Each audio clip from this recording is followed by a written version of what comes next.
সহিহ মুসলিম শরীফের 817 নম্বর হাদিসে রাসূলুল্লাহ সাল্লাল্লাহু আলাইহি ওয়াসাল্লাম বলেন, একবার ওমর রাদিয়াল্লাহু তাআলা আনহু ইবনু আবজা নামক এক ব্যক্তিকে এক এলাকার দায়িত্ব দিল।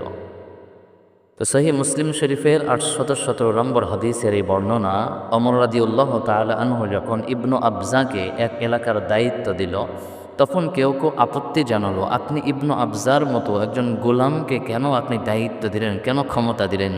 ওমর রাদিয়াল্লাহু তাআলা আনহু বললেন, শোনো, ইন্নাহু লাকারিউন লিকিতাবিল্লাহ ওয়া আলিমুন বিল ফারাহিজি।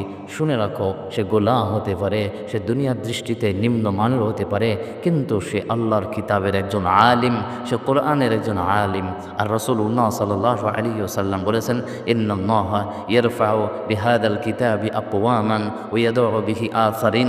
রাসূলুল্লাহ সাল্লাল্লাহু আলাইহি ওয়াসাল্লাম বলেছেন, কোরআন এমন সম্মানী কিতাব, কোরআন এমন দামি কিতাব, কোরআন এমন আজিম ও শান কিতাব, যে সম্প্রদায়, যে ব্যক্তি, যেই গোষ্ঠী কোরআনকে আঁকড়ে ধরবে, কোরআনকে মজবুত করে ধরবে, সে যত নিম্নমানের হোক না কেন, চেহারা কালো হতে পারে, বংশ নিম্নমানের হতে পারে, তাদের মর্যাদা অনেক কম হতে পারে, দুনিয়ার মানুষ তাদেরকে ছোট মনে করতে পারে, কিন্তু কোরআনের ইলম তাদের মধ্যে থাকার কারণে আল্লাহ তাআলা তাদেরকে দুনিয়ার মধ্যে সম্মানিত করবে।